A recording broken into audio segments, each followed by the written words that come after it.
The following is a fan-based discussion. All properties discussed are property of Toei Inc., Bandai, Hasbro, and Subaraya Productions. Hello everyone, welcome back to another episode of Tokutalk. Yes. Marcus and Jacob here to be discussing this week. What are we talking about? Well, thanks to Crazy Orb 7464 on our Discord, we're talking about this Tokutalk is about plot, lore, and its execution. And then, timely enough, a interview by Yasuko Kobayashi and Yuji Kobayashi. This is the differences between Toei and Subaraya, translated by Keelan, aka Sailor Hannibal on Twitter. We actually got a blurb about this, which was really timely because it gave me a focus for this episode. So I'm just going to read the whole thing. Yuji talks about the difference between working for Subaraya and Toei, while in Ultraman, emphasis is placed on the monster and events, as well as the process of solving problems. In Toei, it's more emphasis is placed on the characters, especially the heroes, with stories that tell the interactions between them and their development. Yasuko, on the other hand, comments that even within Toei, there are differences between the franchise. In Super Sentai, it's actually easier to write, as there is a predefined script structure. Action 1, Action 2, Giant Robot. And Kamen Rider doesn't have one, so it's more work. There are other differences between Subaraya and Toei, this time regarding working conditions. At Subaraya currently, the series are short and therefore is necessary to have scripts ready before filming. At Toei, where the series are longer, it is possible to make adjustments midway through because the series are a lot longer. As it also is revealed that Toei doesn't usually put a series composer in on their Toku works. It's because, as mentioned earlier, in cartoons, it's possible to order scripts and set up scenes for up to 5 episodes in parallel. This requires having a series composer to coordinate the creation of stories and ensure continuity. But in Tokusatsu, it's only possible to film 1 episode at a time. So there's no need for a series composer. Just have a main screenwriter to do the basic plot, just like Inoue is doing with Dawn Brothers. The toy company, in this case Bandai, is said to only come up with the visuals and mechanics of the belt in terms of writer. The concepts, the context in which it is used are up to the screenwriter. Yasuke says that at the time of O's, there was only 1 belt designed in metals, in the beginning at least. Exactly what they would be, in this case components of the Greed Monsters, was decided in meetings with the writers, producers, and directors. That's fascinating. Yasuko asks Yuji about what it's like at Subaraya, and that the company has changed its style recently. Yuji explains that back in the day, stories in Ultra Series were self-contained 1-episode stories. The toy makers were left to the sidelines, since at the time the connection with Bandai wasn't as close. But now there are product launch schemes, and even requests for which monster would appear in a certain episode, which makes sense since the Ultra Series products are based on the monsters. Everything is defined even before the composition of the series, which in this case is necessary since Subaraya shoots several episodes at once in a short time. And also for this reason, all the scripts must be ready before the recordings even begin. So they don't end up having a situation like with Hibiki's last episode, where things are written halfway through the episode. They were written halfway. People were off camera, just like, trying to scribble something out here, say this. Yeah. Probably somebody with cue cards off to the side being like, just say something along these lines. And there was a lot of interesting things in there, and I think we could sort of piece. I'll say, yeah, that's fascinating. That's a really interesting bit of behind the scenes lore there. Yeah. And the main thing I sort of want to focus on from this, just in terms of this actual Tokutalk, is the series composer and the lack of one, just the main screenwriter with some things. Because actually the way that works, it would explain why some plot threads are left for so long. Because since they don't have a series composer to write everything out, they don't have just like, all right, this episode, this thing will happen. And this episode, this thing will happen. Sometimes those will just get dropped. There's nobody sitting down, at their computer saying like, here is the beginning, here's the middle, here is the end. Yeah. It's like, we'll do a few episodes at a time, and then, okay, so people are latching onto this character, they're not latching onto this. This monster seems like it was a big hit, let's try and play off of that. Yeah. People like this general, let's see if we can develop him more. These actors have really good chemistry, let's try and, do something with them. It's also why, like, with some shows, I'm just going to use Gaiman as an example here. Baron was not supposed to get the limit upgrade. And then he got that because they got popular. Jekka, because of the fact that they had, like, they could see the ratings and stuff. Yeah. They shifted pace part of the way through for the worse. And it did not work as well because the show still got canceled. Oh, well. So, yeah. At least they came back next time with Battle Fever, and it was so great. Oh. Thanks to Marvel. Otherwise, if Marvel hadn't been there, we wouldn't have where we are. That's crazy. Yeah. Crazy to think about. If Marvel and Stan Lee were not there, I think it was legitimately Stan Lee in this case, we wouldn't be where we are. Well, this would have been, what, 60... 70. Yeah, Stan Lee was like the guy still at that point because all his big creations happened in the 60s. Especially because of Spider-Man. Japanese Spider-Man. Yeah, Spider-Man. Yep, Spider-Man. But yeah, just talking about the lore, I think it's really interesting how, because of the fact that things will, get influenced by outside forces, audience retention, audience expectation, and what they end up latching onto. I think it's really interesting how a show's lore can change over time. Especially, with certain things getting dropped halfway through. I don't know what happened during the days of Dying Ranger, but episode 8 with Ryo's dad, that went nowhere. For me, a lot of times when you talk about lore in Toku, specifically when you're talking about Toei, because none of the shows are really connected. It isn't until these past two, when we have Dawn Brothers and Zenkaiger, where we have things that carry over. I mean, we also had that with Denziman and Sun Vulcan. True enough, but that was, a long time ago. But look at the, how many years have we had in between them where it's just okay, here, this is its own thing. Okay, here, this is its own thing. And we'll get maybe a bit of an exposition dump in the opening narration or in the theme song of long ago, across the stars, there was a great tribe of warriors, and here they are again to fight monsters. And we get something like that, but it never really goes any deeper than that, especially with Sentai. Yeah. Kamen Rider is, like they said, because it's more on the characters, it is more about how are these people interacting with each other. Because we get that, I feel like they do have more room to explore of, okay, how does this person's connection to being a writer, how do they connect to the villains, and how do the villains, how is their legacy throughout history of villainy and chaos and so forth, how is that going to culminate in them meeting our hero? Which I think that sort of thing makes it a little bit more interesting when a writer comes in from a different property. Right now, Inoue, he came over from writing Rider for so many years, and then he's writing Dawn Brothers. So it's a very different show compared to everything else that we watched Sentai wise, because it's so focused on the characters. They have action scene 1, action scene 2, Giant Robot, but for a good portion of Dawn Brothers, Giant Robot didn't matter, and it still doesn't because they only do it for a minute. Yeah, it's they make sure it's sort of. The giant robot portion doesn't matter as much in Dawn. Do you think it's because he took what he learned and saw what worked and what didn't work when he was writing for Kamen Rider and brought that over to Sentai? I think is that the impression you got? A little bit of A to B to C in this case because he wrote Jetman and then he switched over to Rider and now this. Yeah, so you could definitely tell he took some things, but Inoue also has a very particular writing style when it comes to Rider that I don't particularly like. So, how would you describe it? Thighs. That's how I would describe it. In a more technical term, how would you describe it? His thing there, I think it's a focus on the melodrama, but it can also get really annoying really quickly. Especially because I think at that time he was younger, it was 20 years ago, where he just didn't always know exactly how to write some of these characters. And it's weird coming from Jetman first, where he knew how to write 3 of the characters.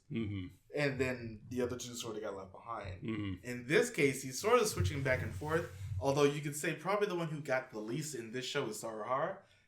Blue. So, everybody else has something. And the way that he writes the Six Rangers is also just hilarious. I'll go into it more in the Dawn Brothers review. But he was just I don't really care about him. And now I care about him again. And he'll bring that back. And I think that's sort of a thing where there's no series composer. They just have a main screenwriter. And it's happening a lot more nowadays, which I think is really a positive. They're not piecemealing it out to everybody. Inoue only did not write 1 episode, and that was a clip episode. Oh, really? Yeah. Everything else has been written by Inoue. So it's just he knows pretty much exactly what he wants to do at this point. He basically just becomes the series composer because he's doing everything. The series composer, I guess showrunner would be an analog for that. Or an outliner? Yeah, an outliner would be a little bit more apt because they do have the showrunner who is Kobayashi. Mm. So the 5-year. Oh no, Shirakura. Sorry, 5-year plan. We'll see. We got King Odra next. Yeah, so we're gonna see exactly what happens there. I'm really hoping because there's rumors going around of a silver Don Momotaro, sort of like in the way the Zenkaiger Black is in Dawn Brothers. Interesting. So that would be really interesting if that's actually a true statement. I will say, and I'm mostly just doing this in regards to Power Rangers, because the past couple years they've really tried to just hammer in the lore as a thing, and I think. And this is sort of my main problem. I'm not going to try to turn this into just this, but this is sort of the way that I'm really having a problem with Hasbro and the way that they're doing it. Because they're trying to make it too lore heavy. And I'm sitting here like, it's 27 years too late. Like, since Lost Galaxy, really, nothing that came before has mattered. So you're trying to squeeze a lot of things in with the Morphin message and stuff from a one episode, mention in an episode a long time ago in the Mighty Morphin era. It's just like, at this point, it's too late to do anything with those. I really think they should move it back to just being solo endeavors. Maybe have like a thing or two come back in a show, but don't just make it so like the whole backdrop of the show is based off of the Morphin grid or whatever. I talked about this in our Beast Morphin sort of review in comparison. Yeah. But it's just one of those things where it'll get messy really quickly trying to fit everything into a piece of a puzzle that doesn't And I fit. think one of the reasons for that is you have these writers now who are looking back at things from 30 years ago now, maybe more for some of them. And they're looking at this and it's like, okay, so how can we take elements of that and turn what we have now into a shared universe when none of the audience who is watching this today is going to have the patience or the wherewithal or the desire to go back and watch those things. Yeah. If you were to sit like a teenager or, a preteen or whatever, some kid who is into Power Rangers and try and get him to watch Mighty Morphin, he's going to be like, no, this is stupid. Are you nuts? I'm not watching this. It's very dangerous. Because like trying to carry lore from something that I think is best left in the past. Yeah, that is definitely a stumbling block, I believe. Like, I feel like if you're gonna you could do it like a direct sequel, like they did with Denziman to Sun Vulcan. Yeah. And just bring back the main villain from that show. I think that's very interesting to do that. But I don't think bringing back Lord Zed when we know what happened to him, but it's like this is the point where he was still evil. It's messy and it doesn't fit well. I know what they're gonna do with the character. It's like when, if you've ever seen Star Trek Into Darkness, it's like when John Harrison reveals that he is actually Khan. That reveal only makes sense if you know who Khan is. Yeah. It only makes sense if you, the viewer, and also the characters are familiar with Star Trek 2. Yes, precisely. That might be the only thing they really know, just that meme. It's possible. Just that one scene. But like including Lord Zed in Power Rangers or going back to Mighty Morphin or using the morphing grid, I feel is the equivalent of that. It only works if the viewer and also the characters are familiar with the events of the past. Yeah. It's sort of why I think that Gokaiger works as well as it does, because it's not so much about... Well, it's the anniversary season, so it can basically just be all about the lore. It's all about the fan service, and for that it works, because you have a foundation of characters that you can build it around, as in they are enough of a character and at the same time enough of a blank slate that they can just, they're literally just pirates who crash on Earth looking for treasure. And then, they don't know about Earth or its history, its past Sentai of old. So they can meet the characters and they can learn about what made this show, what made this show, what was it that made this team unique, and that sort of thing. Yeah. And which is why I think doing little like fan service things within the lore of the show's continuity, I guess, sort of makes things work a little bit better. Like Lupat having all the looping collection be like past Sentai toys and stuff. Yeah. And Zenkaiger having the gears and doing something weird with the gears, but it makes sense for the show that the gear is based on. Yeah. Or with Dawn Brothers having the Yototsuki being based on past Sentai, and like they'll make a reference, like the Live Band episode where the monster just sings some of the lyrics, and the Sun Vulcan episode where they basically do the same thing. I love when they do stuff like that. But I think lore-wise, with it not having one all or just like a few encompassing screenwriters and not doing a continuous story, I think, in all honesty, Sentai, at least for me, does it a lot better because there's one, no large gaps like Power Rangers has. Mm-hmm. Two, it's a self-contained story, so basically you can just jump in at any Sentai time. There's no order to watch Sentai unless you're talking about when did the big robots appear, when did they not, and it's just those two. So, but yeah, I really think that lore is just, it's an interesting thing, yes, but you end up having a problem where you could end up being decade. I mean, I think to get into the execution part of it, when you talk about, I think about, some of the shows that we reviewed that I really don't like, and he talks about in the interview about how Kamen Rider essentially is about the interactions between the characters for the most part. It's about how they interact and how they play off each other. And sometimes it feels like if that's a core value you're trying to stick to, it feels like that should be plastered on the wall, engraved in stone above the halls of Toei when you walk into the office. This is what you're doing. This is what you're going to do. Unless you're new and you just ignore everything. Just carved into marble as you walk into the office. Like interactions between characters. This is what we build our core around. And it feels like a lot of shows forget that. And that's where it stumbles a lot because they devolve into just Monster of the Week, Victim of the Week. We're focusing more on how this person is being victimized by either a monster of their own creation or by a monster that has been sent out by the villain organization. And we don't really... The hero doesn't ever seem to have any agency with this character or interaction with them at all. It's just like, oh, you're in trouble. I have to go help you now because that's what my role is in this story. Yeah. And as a result, I feel like a lot of these interactions, they fall flat. They don't feel well built up. And, like they said in their post, it's execution. It's just, you don't, it's not executed well. You just don't feel that connection. You're not connected to them as a character because you're not connected to the hero because it feels like they have no agency and they're just doing what they do because it's a Toku show and that's what they have to. Even in those earlier on writers where the lore was, this is the villain organization more or less ends up making the hero, and then like the hero will go on and make others in terms of like 1 and 2 to V3. Yeah. But it's something like that which ends up, the lore has definitely changed from that. Like you see like the villain are subjected to the whims of the violence of their own creation with Kamen Riders 1 and 2 and 3. And then you get something like Kuga where he's also basically the same thing and just not done the same way.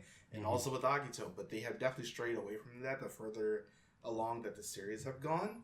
So I'm not saying that they lost it, but it's definitely changed in a lot of ways. Although, weirdly enough, Geats is going back to that where the bad guys end up being the obvious corporation. But it's something that they created. So I the monster you created. Yeah, they've gone back to that, and I really just enjoy how the lore of like certain tropes have changed in the shows. What's an example? Another one, in all honesty, probably 01, where that was, we know how we got there with all the Huma gears and all, like, a good portion of going bad. Yeah. And then having to remake them. But it's like, there was sort of a reason why they got to that point. And we can sort of see, like, there is almost a straight line where we messed up. This is where we messed up. This is where we are now because of this mess up. It's just interesting. In terms of shows, though, I sort of wish that sometimes they would have a series composer so things don't get dropped. Like Rio and his dad in Director. Episode 8 is the most non-starter. Can you think of a more recent example that did something like this? Where it's like, oh, that could be interesting, but it just kind of went nowhere?